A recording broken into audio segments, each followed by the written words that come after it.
사도 바울은 약 AD 32년경에 사내드린으로부터 전권을 받게 되죠.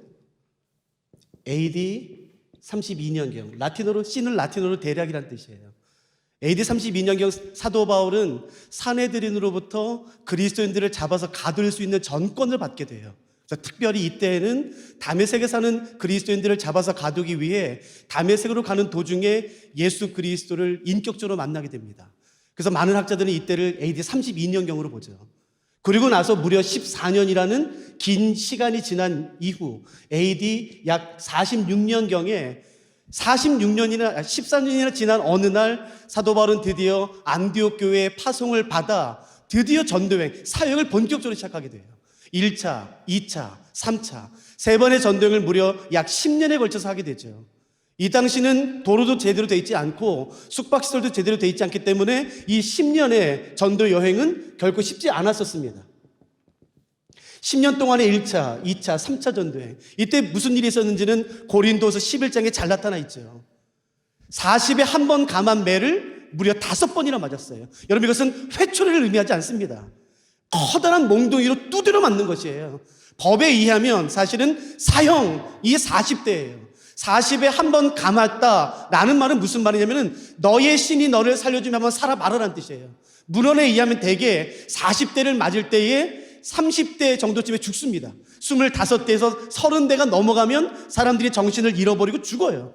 뼈가 으그러져요. 금이 가요. 뼈가 탈골돼요. 그런 무지막지한 매를 무려 5번이나 맞았고 3번 태장을 맞았고, 우리가 알고 있는 것처럼 1차 전도행 때 루스드라에서 돌에 맞았어요.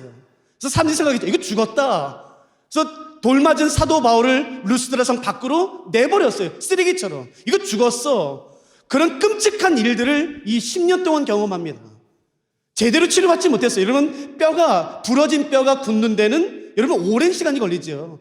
제대로 된 치료를 받지 못한 채 사도 바울은 무려 10년의 전도여행을 하게 됩니다. 매 맞은 게 다인가요? 아니요. 강도의 위험, 동족 유대인의 위험, 이방인의 위험, 바다의 위험, 수많은 위험이 있었고 못 자고 못 먹고 헐벗고 수많은 어려움 가운데 사도 바울은 이 10년의 전도여행을 무사히 마쳐냅니다. 흔들리지 않아요. 하나님에 대한 충성심과 그 신실함과 그 열심으로 그 주어진 전도여행을 잘 마칩니다. 여러분, 이때 한번 생각해 보세요. 전도여행을 마치고 예루살렘에 돌아왔을 때에 사도 바울의 기대가 뭐였겠습니까? 사도 바울도 우리와 똑같은 성정을 가진 사람이에요. 왜 쉬고 싶지 않았겠습니까? 왜 맛있는 거 먹고 싶지 않았겠습니까? 모든 전도여행을 마치고 예루살렘에 돌아왔을 때에 웬걸요? 아시아에서 온 유대인들로 말미암아 사도 바울이 거짓 누명을 써요. 이방인은 결코 들어올 수 없는 성전의 한 곳에 이방인 드로비모, 특별히 에베소 사람 이방인 드로비모를 데리고 들어옴으로 말미암아 성전을 더럽혔다는 것이 완전 거짓말입니다.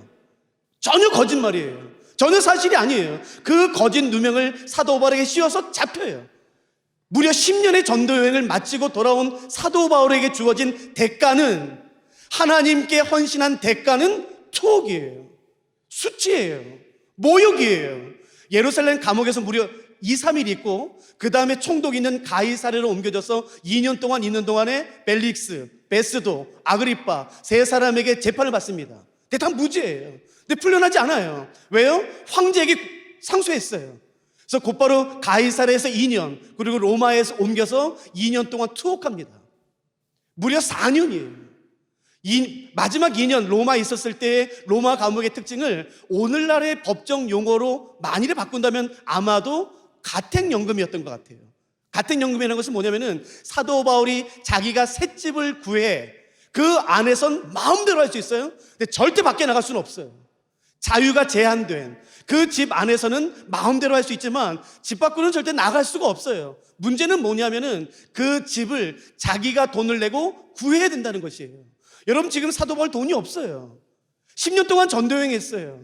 지금 죄인으로 묶여 있어요. 그 셋집, 그 돈을 월세를 어떻게 냅니까? 못 내요. 그 재정의 압박, 그 맞은 매들, 상처, 하나님을 향해서 섭섭하고 원망스럽고 분노를 쏟아내기에 합당한 그 상황 가운데 에베소 교회로부터 소식이 들려요. 근데 에베소 교회가 왜 중요하냐면은 사도 바울의 10년의 전도여행에 있어서 가장 오랜 시간 동안 무려 2년 3개월 동안 한 곳에 머물면서 복음을 증거했던 가장 애정을 쏟았던 곳이 바로 에베소예요. 무려 2년 3개월. 근데 그 에베소 교회로부터 소식이 들려요. 사도 바울이 처음엔 기대했을 수 있어요. 잘하나 보다. 아니요. 교회가 완전히 깨지기 일보 직전이에요. 이방인 그리스도인과 유대인 그리스도인 사이에 커다란 다툼이 일어나요. 분열이 일어나요. 갈등이 일어나요. 그뿐만 아니라 거짓 교사들이 에베소 교회에 와서 교회를 흔들 뿐만 아니라 음란함과 여러 가지 죄들로 말미암아 지금 에베소 교회, 자기가 온 힘을 다 쏟아 개척해냈던 그 에베소 교회가 흔들리고 있어요. 로마 감옥에서 그 소식을 들어요. 여러분, 그때 사도 바울의 심정이 어떻겠습니까? 10년 동안 한눈 팔지 않고 매맞아가며 복음을 증거한, 하나님께 헌신한 대가는 추억이에요. 거짓 누명이에요.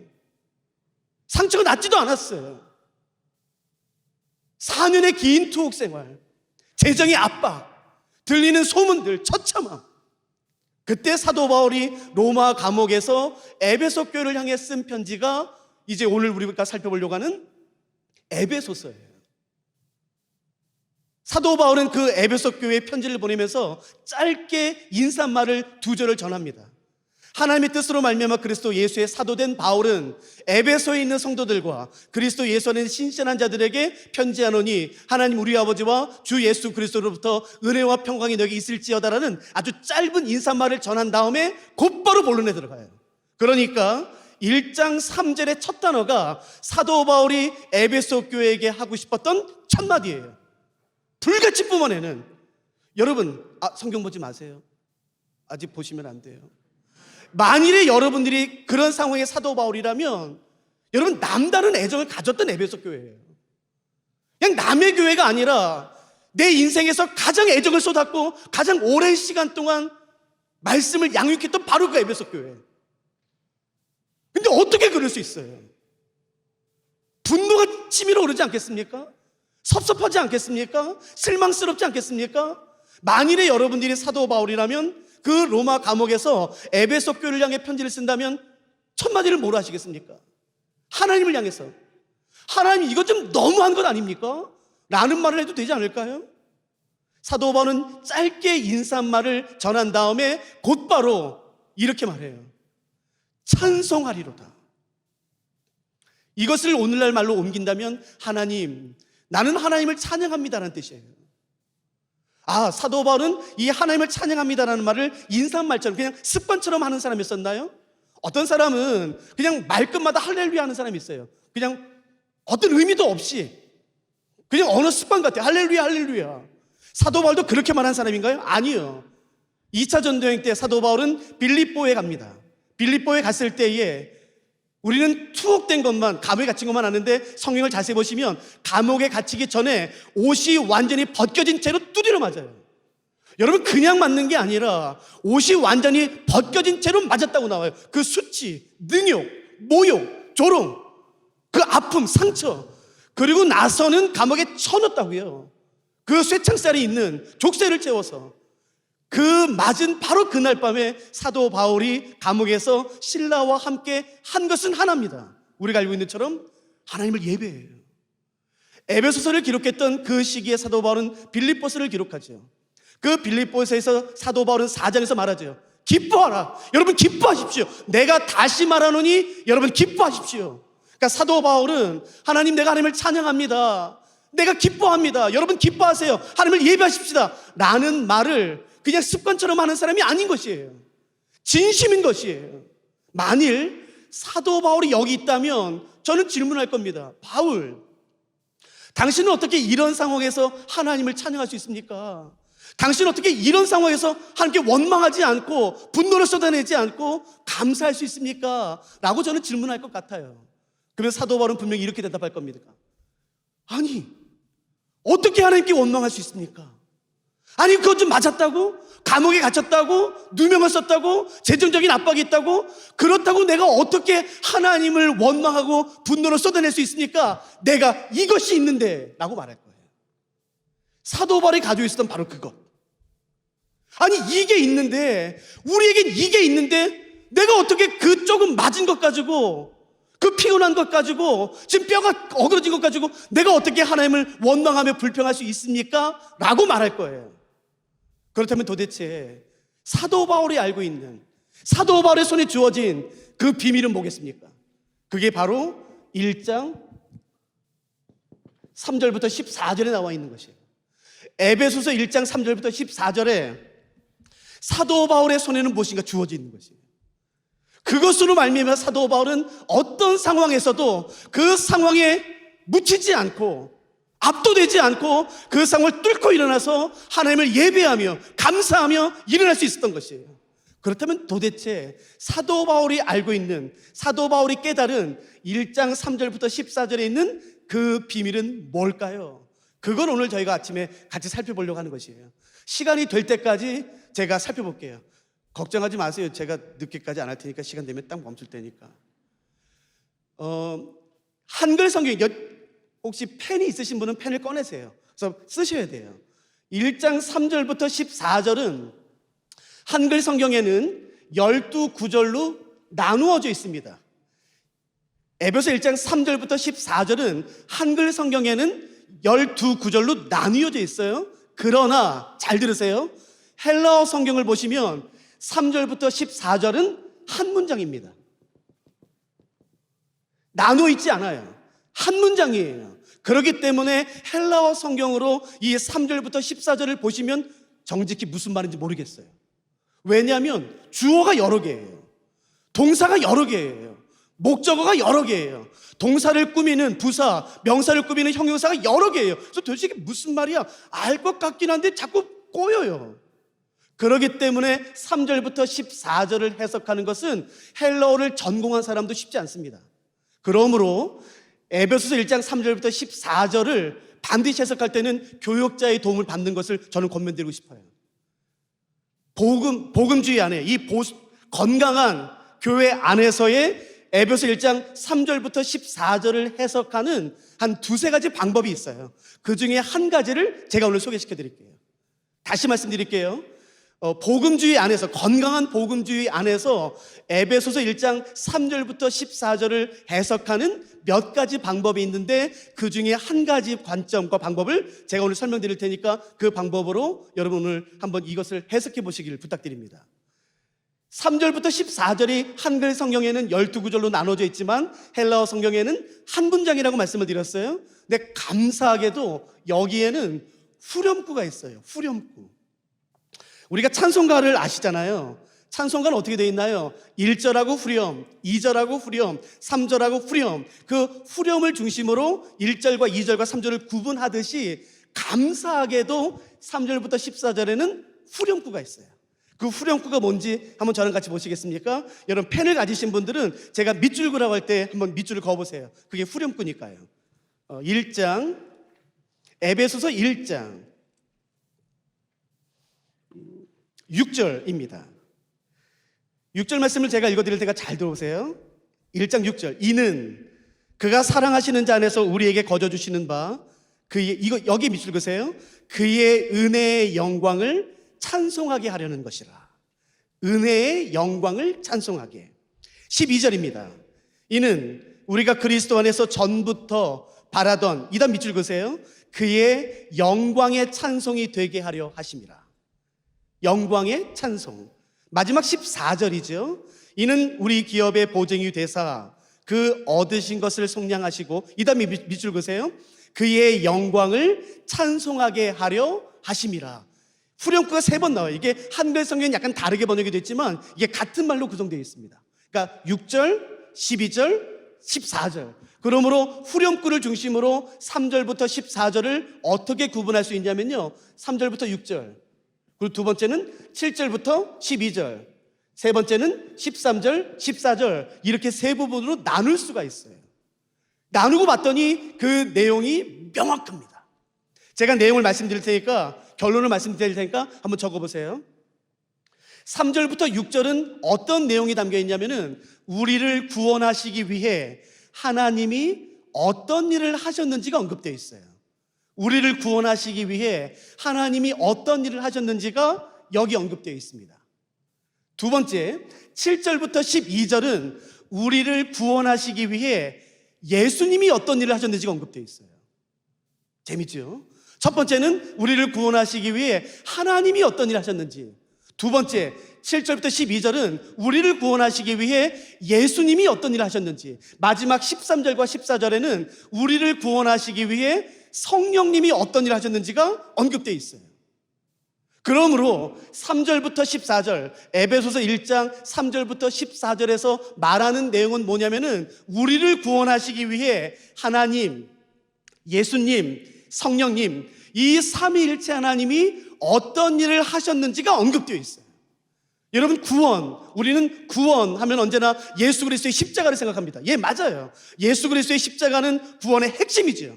그러나 우리가 반드시 알아야 되는 것은 뭐냐면은 우리를 구원하시기 위해 예수님만 관여하신 것이 아니에요. 예수님만 사역하신 것이 아니에요.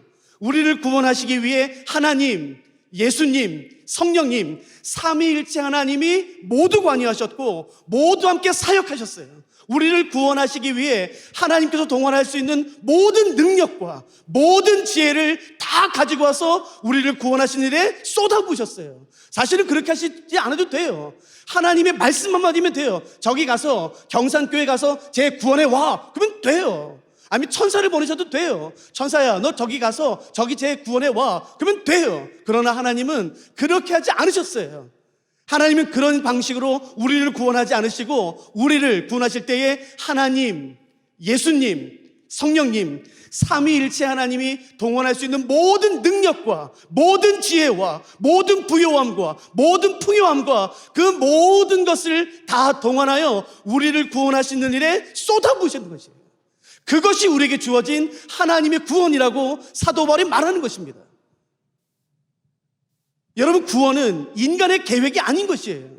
인간이 고안해낸 것이 아닌 것이에요. 하나님의 계획이에요. 하나님께서 작정하신 것이에요. 그러므로 반드시 이루어집니다. 사람이 만일에 계획한 것이라면 이상은 좋다 할지라도 이루지 못할 수가 있어요. 중간에 잘 가다가 중간에 그 계획이 무산될 수도 있어요. 아니요. 그러나 이 계획은, 이 구원은 하나님께서 작정하신 것이에요. 내가 반드시 구원해. 나는 하나님의 계획이고 고안이기 때문에 반드시 이루어지는 것입니다. 예레미야 33장 3절 말씀을 우리가 많이 암송하죠. 너는 내게 부르짖어라, 내가 내게 알려주겠다. 아니요. 근데 그 말씀보다 중요한 것은 바로 앞에 있는 구절이에요. 33장 2절 혹시 아시는 분 계세요? 이렇게 되어 있습니다. 이를 행하시는 여호와, 그것을 만들며 성취하시는 여호와가 말한다라고 되어 있는 것이에요. 하나님은 어떤 분이신가요? 그냥 계획만 하시고 그냥 고안만 하시고 마치시는 분이 아니라 행하신 것을 반드시 이루시며 만드신 것을 반드시 성취하시는 하나님이라고 말하는 것이에요. 그 삼위일체 하나님이 우리를 구원하시기로 결정하신 것이에요. 작정하신 것이에요. 내가 너 절대로 죄 가운데 내버려두지 않아. 내가 반드시 널 구원해낼 거야 라고 결정하신 다음에 하나님이 동원할 수 있는 모든 지혜와 모든 능력을 다 동원하여 우리를 구원하시는 일에 쏟아부으신 것이죠. 우리가 살펴보신 것은 이제 이것이에요. 그렇다면 도대체 우리를 구원하시기 위해 하나님이 어떤 일을 하셨냐는 것이에요. 저 보세요. 우리를 구원하시기 위해 하나님이 어떤 일을 하셨는가? 3절은 이렇게 말합니다. 찬송하리로다. 하나님 곧 우리 주 예수 그리스도의 아버지께서 그리스도 안에서 하늘에 속한 모든 신령한 복을 우리에게 주시되. 여러분 한번 동그라미 쳐보시겠어요? 성경에 모든이란 단어와 주시되라는 단어예요. 주시되. 여러분, 이 주시되라는 단어는 약간 시제가 애매할 수 있지만 헬라어 성경을 저희가 근거로 번역한다면 이미 주셨다라는 완료로 번역할 수 있어요. 하나님께서 우리를 구원하시기 위해 제일 먼저 하신 것은 뭐냐면은 하늘에 속한 모든 신령한 복을 이미 우리에게 주셨다라고 말하는 것이에요. 주고 계시다, 주실 것이다가 아니라 이미 주셨다라고 말하는 것이에요. 우리 인생의 문제는 복이 부족해서가 아닙니다. 만일에 우리 인생에 일어나는 문제가 복이 부족한 것이라면 여러분 다 때려치고 지금 기도하셔야 돼요. 복 달라고 기도하셔야 돼요. 근데 기억하세요. 성경은 명확히 선언하는 것은 뭐냐면은 내가 이 땅 가운데 살면서 필요한 모든 복을 하나님이 이미 다 주셨다라고 말하는 것이에요. 하늘에 속한 모든 신령한 복을 우리에게 주시되, 그러므로 이것을 깨닫는 사람이라면 여러분 기도가 달라집니다. 내 인생의 문제가 복이 부족한 것이라면 복을 간구하는 것이에요. 하나님 복 주세요. 하나님 복 주세요. 내게 복을 주세요. 나를 축복해 주세요. 아니요, 이제는 그런 기도를 할 필요가 전혀 없는 것이에요. 왜요? 하늘에 속한 모든 신령한 복이 이미 우리에게 주어졌기 때문인 것이에요. 왜 문제일까요? 이미 주어진 복을 어떻게 사용하는지를 모르기 때문에 그런 것이에요. 이미 복이 주어졌음에도 불구하고 그 복을 어떻게 사용하는지를 몰라 계속해서 복을 구하는 것이, 하나님 복을 주세요. 하나님 복을 주세요. 아니요, 여러분, 복을 더 이상 간구하실 필요가 없는 것이에요. 왜냐하면 성경이 명확히 선언합니다. 하늘에 속한 모든 신령한 복을 이미 우리에게 주셨다라는 것이에요. 어느 것도 빠지지 않고 내가 이 세상에서 살 때 필요한 모든 복이에요. 저는 마태복음 14장과 요한복음 6장에 나와 있는 그 오병이어 기적을 좋아해요. 보리떡 5개랑 물고기 2마리로 예수님께서 5,000명을 먹이시죠. 그리고 빠지지 않는 한 구절이 있어요. 다 배불렀더라. 다 배불렀더라. 누구도 빠지지 않고 다 배불렀더라. 여러분, 하나님께서 주시는 축복의 특징은 뭐냐면은 부요함이에요. 풍성함입니다. 긍휼에 풍성하신 하나님이, 그 하나님의 풍성하심이 우리를 풍성하게 하는 것이에요. 하나님의 부요하심이 우리를 부요하게 하는 것입니다. 그 하나님의 부요한 그 축복이 이미 우리에게 주어졌다라고 말하는 것이에요. 그렇다면, 이것을 깨달았다면 이제 기도는 달라져야 돼요. 하나님, 나에게 복을 주세요가 아니라, 하나님, 나에게 주신 복을 내가 깨달아 알 수 있도록 도와주십시오. 내 눈을 열어 하나님이 나에게 도대체 어떤 복을 주셨는지 알게 해주시옵소서. 내 눈을 열어주시옵소서. 그래서 사도 바울이 15절 이후에 기도하는 것이에요. 하나님을 알게 해주시옵소서. 부르심의 소망이 무엇인지 알게 해주시옵소서. 기업의 영광의 풍성함이 무엇인지 알게 해주시옵소서. 믿을 때 우리에게 베풀어 주신 그 능력의 지극히 크심이 어떠한지 제발 알게 해주시옵소서 라고 기도하는 이유는 바로 이것 때문이에요. 하나님, 나에게 복을 주셨다는데, 내가 이 땅에서 살 때 필요한 모든 복을 하나도 빠짐없이 다 주셨다는데 왜 내 눈에는 안 보입니까? 하나님, 내 눈을 열어 하나님이 이미 주신 복을 깨달아 알게 해주시옵소서. 그리고 하나님, 그 복을 사용할 수 있도록 도와주시옵소서 라는 기도로 바뀌기 시작한 것이에요. 하나님이 이미 주셨어요. 그러나 이제부터 잘 들으세요. 하나님이 주신 하늘에 속한 모든 신령한 복은 하나님이 모두에게 주셨지만 모든 사람이 받는 것은 아닙니다. 모두에게 주셨지만 모두가 경험하는 것은 아니에요. 아무 데서나 받을 수 있는 것은 아닙니다. 아무 데서나 그 하늘에 속한 모든 신령한 복을 누리고 경험하는 것은 아니에요. 특별한 한 장소가 있습니다. 그곳에서만 발견할 수 있고, 그곳에서만 하나님께서 주시는 복을 맛보아 누릴 수가 있습니다. 거기는 과연 어딜까요? 제가 에베소서 1장 3절 말씀을 다시 한번 여러분 앞에서 암송해 볼 테니까 여러분이 발견해내세요. 본문에서 발견하세요. 도대체 이 복은 어디서 주어지는 것인가? 어디에서 경험할 수 있는 것인가? 어디서 맛볼 수 있는 것인가? 3절, 찬송하리로다. 하나님, 곧 우리 주 예수 그리스도의 아버지께서 그리스도 안에서 하늘에 속한 모든 신령한 복을 우리에게 주시되. 어딘가요? 그리스도 안입니다. 아무 데서가 아닌 것이에요. 그리스도를 벗어나는 순간 여러분, 이 복이 있는 것을 절대 알지 못합니다. 단지 교회 다닌다고 여러분 이 복이 주어지는 것이 아닌 것이에요. 헌금을 많이 한다고 이 복을 깨달아 아는 것이 아닌 것이에요. 오직 그리스도 예수 안에 거하는 사람만이 하나님께서 주시는 그 하늘에 속한 모든 신령한 복이 무엇인지 깨달아 알 뿐만 아니라 누리며 경험하며 나의 것으로 사는 것이에요. 누구만요? 그리스도 예수 안에 있는 사람만. 고린도서 5장 17절 말씀 기억하시죠? 그런즉 누구든지 그리스도 안에 있으면 뭐예요? 새로운 피조물이라. 여러분, 우리 가운데 새롭게 되길 원하는 간절함이 있죠. 변화되길 원하는 소원이 있죠. 성숙하길 원하죠. 여러분, 유튜브 강의를 듣는다고 되지 않아요. 감동을 받는다고 되는 것이 아닌 것이에요. 깨닫는다고 되는 것이 아닌 것이에요. 모든 변화와 성숙과 그 근본적인 것은 오직 그리스도 예수 안에 있을 때만 가능한 것이에요. 왜냐하면 골로새서 2장 3절 말씀처럼 그 안에, 예수 안에 지혜와 지식의 모든 보화가 숨겨져 있느니라 라고 말하기 때문에 그런 것이에요. 우리에게 필요한 그 소망, 생명, 그 진리, 길, 그 빛, 영생, 생명, 그 모든 것들은 오직 예수 그리스도 안에 있는 것이죠. 그리스도 예수 안에 있는 자에게는 결코 무엇이 없나요? 정죄함이 없는 것이에요. 오직 그리스도 예수 안에 있는 사람들. 누가 오늘 이것을 소원하시겠습니까? 하나님, 내가 오늘 그리스도 예수 안에 거하기로 작정합니다. 내가 오늘 무슨 수를 써서라도 그리스도 예수 안에 결정하고 작정하고 그 안에 거할 테니까 하나님이 나에게 이미 주셨다고 말씀하신 그 하늘에 속한 모든 신령한 복이 도대체 무엇인지 깨닫게 해주시옵소서. 누가 지금 이런 소원을 가지고 가시겠습니까? 그리스도 예수 밖에서는 절대로 이 복을 볼 수도 없고 만날 수도 없고 경험할 수도 없고 누릴 수도 없는 것이에요. 그러므로 사랑하는 성도님, 무슨 수를 써서라도 그리스도 예수 안에 거하셔야만 되는 것이에요. 그럼 질문이 그렇다면 목사님, 어떻게 하면 그리스도 안에 거할 수 있나요? 그건 우리가 내일 아침에 살펴보죠. 예수님과 함께, 예수님의 사역과 함께해요. 이 문장에서 우리가 한 가지를 더 살펴봐야 됩니다. 도대체 이 복이 어디서 나오는가? 이 복은 누가 주시는가예요. 여러분, 제가 다시 한번 1장 3절을 암송할 테니까 도대체 하늘에 속한 모든 신령한 복은 어디에서 나오는지, 누가 주는지를 여러분이 한번 살펴봐 주세요. 찬송하리로다.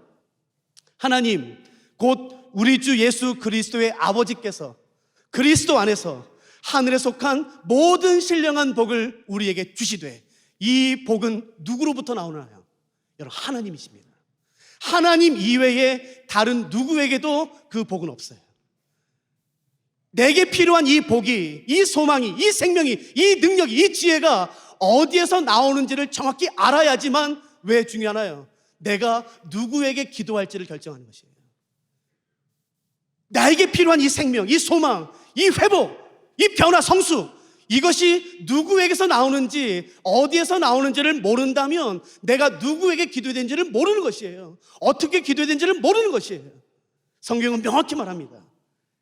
내게 필요한, 내가 이 땅에서 살 때 필요한 하늘에 속한 모든 신령한 복은 오직 하나님에게서 나오는 것이에요. 그러나 여러분, 비극이 뭔지 아세요? 여러분, 말씀 한번 들어보세요. 그냥 들어보세요. 하나님이 이스라엘 백성들에게 이렇게 말씀하세요. 이것이 비극의 시작입니다.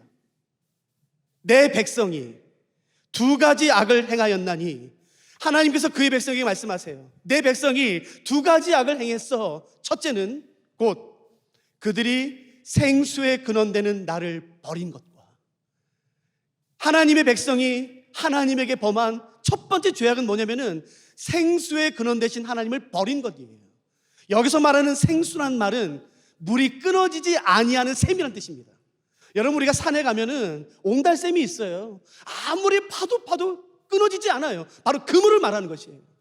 다함이 없는, 마르지 않는, 끝이 없는, 계속해서 흘러가는 그 생수의 근원 대신 하나님을 버렸어요. 근데 그 다음이 기가 막힙니다. 내 백성이 두 가지 악을 행하였나니, 곧 그들이 생수에 근원되는 나를 버린 것과, 그 다음 두 번째, 스스로 웅덩이를 판 것인데 그것은 그 물을 가두지 못할 터진 웅덩이들이니라. 인간의 그 교만함이 하나님을 거절했어요. 하나님과의 관계가 단절됐습니다. 그리고서 한 짓은 뭐냐면은, 이거 내가 해결할 수 있어, 이 문제 내가 해결할 수 있어, 나의 공허함, 그 절망, 어둠, 이건 내가 해결할 수 있어. 그래서 땅을 파기 시작하는 것이, 땅을, 생수의 그런 대신 하나님을 버리고 목말라서 물을 찾기 위해 땅을 파요. 땅을. 처음에는요, 땅을 팠더니 옆에 습기가 스며들어요. 겉봐, 내가 할 수 있잖아. 습기가 스며들잖아. 아니요, 그 습기는 말라버립니다. 절대로 물이 고이지 않아요. 왜냐하면 터진 웅덩이이기 때문에요. 그 인간의 공허함, 여러분, 공허함을 느끼는 사람일수록 열심히 사는 사람이에요. 최선을 다하는 사람이에요. 여기도 갔다가 저기도 갔다가 그 모든 걸 다 찾아봤어요. 그런데 안 돼요. 왜요? 생수의 그런 대신 하나님을 버렸기 때문인 것이에요. 내게 필요한 소망, 내게 필요한 그 새로움, 생명, 그 모든 것들은 성경이 명확히 말하는 것이에요. 애매하게 말하지 않고, 여러분, 그것은 오직 하나님에게만 있는 것이에요. 하나님에 가서 그분 앞에 무릎 꿇고 그 하나님에게 간구할 때에 하나님으로부터 쏟아져 나오는 그 하늘로부터 오는 평안과 그 기쁨과 그 보화들이 우리 안에 넘쳐나기 시작하는 것이에요. 여러분, 저랑 같이 한번 말씀 하나만 더 보시겠습니까? 이사야 말씀이에요. 이사야 58장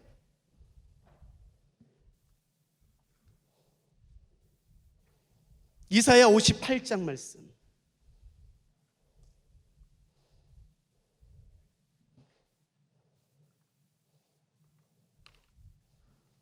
우리가 축복성으로 많이 부르는 말씀이죠. 너무너무 잘 알아요. 이사야서 58장 11절 말씀입니다. 이사야서 58장 11절 말씀, 제가 읽어드릴 테니까 눈여겨보세요. 여호와가 너를 항상 인도하여 메마른 곳에서도 내 영혼을 만족하게 하며 내 뼈를 견고하게 하리니 너는 물된 동산 같겠고 물이 끊어지지 아니하는 샘 같을 것이라. 여러분, 메마른 곳에서도 열매가 맺혀요. 뼈가 견고해요. 만족해요. 물이 끊어지지 않는 샘 같아요. 여러분, 이것은 너무너무 큰 축복이죠. 우리 모두가 바라는 거죠. 소망하는 거죠. 여러분, 그러나 이사야서 58장 11절 우리가 읽은 이 본문에서 우리가 주목해야 되는 것은 이 축복의 내용과 결과가 아니에요. 이 문장의 주어입니다. 주어. 누가 도대체 이 복을 주냐는 것이에요. 누가 주나요? 여호와예요. 하나님 외에 누구도 없습니다. 목사가 아니에요. 여러분, 목사가 어떤 유튜브 강의가 아닌 것이에요. 내게 필요한 그 모든 마른 곳에서도 만족하며 내 뼈가 견고하며 물된 동산 같은 그 여유와 기쁨과 평안함이 넘치는 삶은 오직 하나님으로부터만 주어지는 것이에요. 주어를 바꾸지 마세요. 사탄은 우리로 하여금 주어를 바꾸게 해요. 사탄이 가장 잘하는 게 도치입니다. 주어와 목적을 바꾸는 것이에요. 아니요, 주어는 하나님이 되셔야 되는 것이에요. 하나님만이 내 모든 근원이며 내 모든 소망이 되는 것이에요. 그럴 때 살아날 수 있어요. 여러분, 여기서 한번 질문해 볼까요? 우리를 구원하시기 위해 하나님께서 하신 일은 하늘에 속한 모든 신령한 복을 우리에게 주신 것이라는 것이에요. 도대체 하늘에 속한 모든 신령한 복이라는 것은 도대체 구체적으로 뭘 의미할까요? 하늘에 속한 모든 신령한 복, 그건 도대체 뭘까요? 죄송합니다만 좀 빠르지요? 저도 알아요. 제가 왜 모르겠어요. 이제 3절 하는데요, 저희가 6장까지는 해드리고 싶은데 양해해 주세요. 도대체 하늘에 속한 신령한 복이 뭐냐는 거예요. 여러분, 바로 다음 절에 나와 있어요. 그러니까 한번 저랑 같이 한번 읽어보실까요? 이건요, 성경 보시면서 1장 3절 찬송하리로다. 하나님 곧 우리 주 예수 그리스도의 아버지께서 그리스도 안에서 하늘에 속한 모든 신령한 복을 주시되. 그러면서 4절이 어떻게 시작하냐면요, 곧 이렇게 시작해요. 즉, 그러니까 앞에서 말한 하늘에 속한 모든 신령한 복은 바로 이것입니다 라고 말해요. 곧 뭔가요? 창세전에 그리스도 안에서 우리를 택하신 것이에요. 창세전에 우리가 어떤 일을 하기도 전에 우리를 선택하신 것이에요. 근데 그 다음 말이 너무 놀랍죠. 우리로 사랑 안에서. 여러분, 사랑 안에서라는 단어 한번 동그라미 쳐보시겠어요? 사랑 안에서로 번역된 헬라어는 이게 전치사가 굉장히 흥미로워요. 한 가지의 뜻을 가지고 있지 않고 4-5가지 여러 개의 뜻을 가지고 있는데, 공간을 의미할 때는 안에를 의미해요. 근데 도구를 의미할 때는 의로를 의미합니다. 의로. 그리고 이유를 나타낼 때는 때문에로 번역할 수 있는 게 바로 이 단어예요. 그렇기 때문에 어떤 영어 성경에는 사랑 안에서로도 번역됐지만 사랑으로 혹은 사랑 때문에로도 번역이 됐어요. 다 맞아요. 하나님께서 우리를 선택하셨어요. 내가 무엇을 하기도 전에. 그 이유는 내가 무엇을 잘해서가 아니라 하나님 자신의 사랑 때문이라는 것이에요. 하나님이 우리를 사랑하셔서 나를 선택하셨다라고 말하는 것이에요. 좋죠. 네, 여러분, 이게 두렵습니다. 왠 줄 아세요? 우리 안에 어떤 마음이 있냐면은, 그래, 하나님이 나를 사랑하신다 치자. 그분도 분명히 나한테 질릴 거다. 언젠가는 날 버릴 거다. 언젠가는 분명히 나한테 실망할 거야. 그 두려움이 있어요. 그래, 하나님이 나를 사랑하신다 치자. 아니야. 하나님도 분명히 나한테 실망할 거야. 나를 구원하고 후회하실 거야. 그런 두려움, 버려질 것 같은, 거절당할 것 같은 두려움이 우리 안에 늘 있어요. 그래서 이게 좋은 말씀인 건 알겠지만 이 말씀을 붙잡지 못하는 것이에요. 여러분, 이 말씀 한번 조금만 생각해보고 오늘 여기서 마치죠. 이것만 생각해보고요. 여러분, 만일에 하나님이 오늘 이 새벽에 오늘 우리에게 나타나셔서 이렇게 말씀하신다면 여러분 뭐라고 대답할지 한번 생각해보세요. 야야, 내가 니네 사랑해. 경산교회 성도들, 내가 너희 사랑해 라고 말씀하신다면 여러분 뭐라고 대답하시겠어요? 실제로 하나님이 이스라엘 백성들한테 그렇게 말씀하셨어요. 근데 이스라엘 백성들이 뭐라고 대답했는지 아세요? 직접 보세요. 말라기 1장입니다. 말라기, 구약 성경 제일 마지막 성경이죠. 말라기 1장 2절 말씀.